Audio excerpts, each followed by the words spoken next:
Should we start by talking about the menopause? You're absolutely right. It hasn't been talked about as much as it should, and for many years. And I'm sure there's many of our listeners that won't be familiar with some of the symptoms. I wonder if you could share some of those with us. Yeah, I think it's really interesting when it comes to the menopause because we don't learn that anywhere apart from when we get to that age or we see our mothers or our aunts going through that.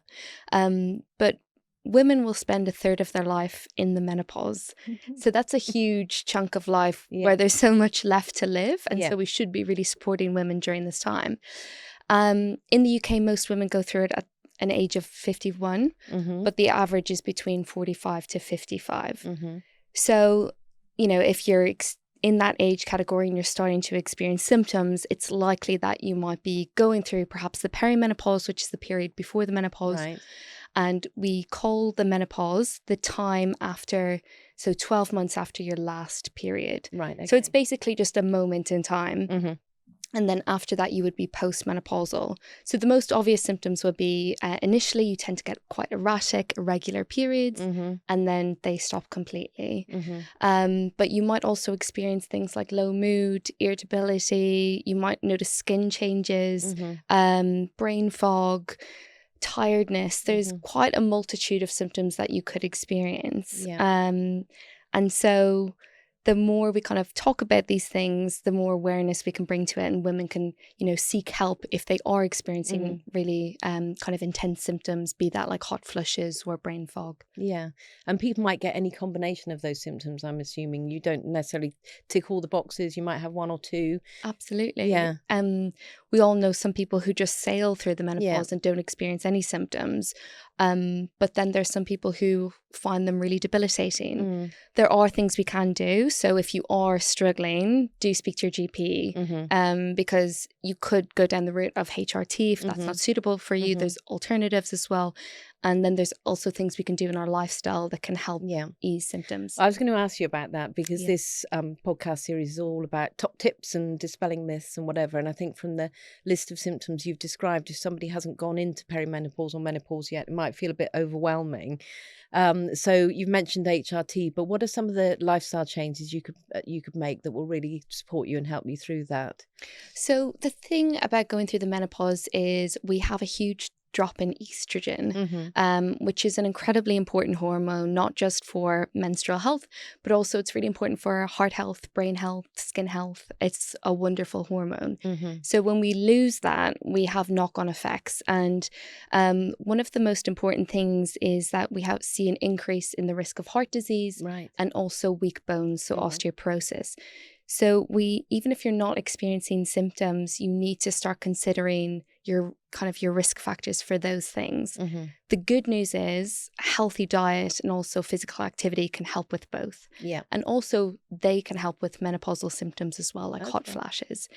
So you don't need to get too bogged down about X, Y, and Z nutrients. Thinking about having a heart healthy diet. So that would be something in keeping with the Mediterranean style diet, which we hear about all the time. Lots of colorful fruits and vegetables, oily fish, healthy fats, and limiting things like salt, saturated fats from kind of red and processed meat, and thinking about also our activity levels and making sure that we're moving on most days of the week. And then when we think about how we can use diet to support menopausal symptoms. So if you're someone who's suffering with hot flashes, for example, we did mention that HRT can be helpful there for some women, but also there's some evidence that certain kind of dietary changes can help. So for example, there's a type of plant compound called phytoestrogens, and it's kind of mimics natural estrogen. We can find it in foods like soybeans, but also in chickpeas and peanuts and a certain other category of foods. And so there's some evidence that if you're consuming 2 to 3 portions of this per day, this may help with those symptoms. It's also hugely beneficial in your diet anyway. So if you want just include them. And you can find soya in things like soy milk, but also things like tofu as well. Okay. And I mean, obviously, we want to try and encourage people to eat whole foods as much as possible, but things like nut butters, would they be appropriate if you're trying to get your phytoestrogens as well? Yeah, nut butters are great. And again, they have lots of healthy monounsaturated fats, which we love, really good for your heart. And nuts in particular are extremely healthy for your heart. So if you can get them. We've talked about nuts in this series, actually, and certainly about variety as well, and getting more plants and lots of variety in that. Just in terms of, you mentioned exercise, are there certain types? Should you do weight bearing? Should it be high intensity? What sort of things are we talking about to really support somebody through the menopause? That's a really good question. And I'm a big believer in all movement counts. So if that's gardening or shopping or, walking the dog or running after the kids or grandkids, that all counts. But when you go through the menopause, like I mentioned, your bones are at higher risk of becoming a bit more weaker. And that's because we don't have estrogen, which is hugely important. Yeah. And osteoporosis is more common in women than men, although it does happen in men as well. And one of the most impactful things you can do is doing exercise that's weight bearing. Right. So swimming wouldn't count. While swimming is great for your heart, it's not exactly great for your joints and your bones. So you want to be doing things like walking, lifting weights if that's something that you want to do, doing weight bearing exercises. Also things that include jumps or hops are really helpful as well because they stress the bone in a good way. Yeah. So if you want to kind of take your walking to a next level, perhaps you're involving stairs, or you're doing hiking where you're requiring to use a little bit more energy and a little bit more impact. And that's really important for your bones. My mum's in her 60s now and she loves cycling and walking, but I'm always trying to encourage her to like do that weight bearing exercise. And I'm like, you're not too old to go to the gym or not too old to start. So it's really important that you're thinking about how you can strengthen your muscles and your bones during this time. Sorry, I'm smiling because I've got images of me skipping when I take the dogs out.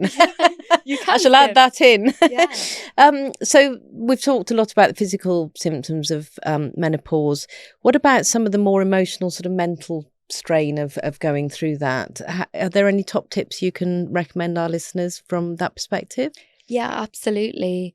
So compared to men, women are twice as likely to experience anxiety and depression in their lifetime. And we see certain periods of a woman's life where she's more vulnerable. So premenstrual, postnatally, and also when you go through the menopause. And we don't really understand why some women experience this, why some women don't. And it seems to be that some women are more sensitive to that drop in hormones. Right. But also we need to remember that during that period, and for some women, the menopausal transition can be quite long. Other things are happening in your life. You might be dealing with aging parents. You might be dealing with divorce. Your children are moving out, empty nest syndrome. So we have to kind of look holistically at what else is happening. The other thing is going through the menopause also is associated with an increased risk of sleep disturbance and insomnia. And there's a bit of a chicken and egg scenario there because that can also have a knock-on effect onto our mood and our mental health. So what can you do practically speaking? Well, if you're really struggling, always speak to your GP, but kind of at home, you can start thinking about how you can optimize your sleep. If you're struggling with hot flashes, thinking about the things we mentioned from a nutrition perspective, but perhaps it's, cooling the room by turning off the radiators, having the window open. What we see is also a link with depression and also social support. So if you're really struggling and you don't feel like you can confide in your partner or your family, maybe joining a group of women who are also going through the same thing, or just joining like a walking group or something where it gets you active and you can focus on something else. Physical activity as well is really important for our brain health and also our risk of depression. So trying to stay active for that reason as well.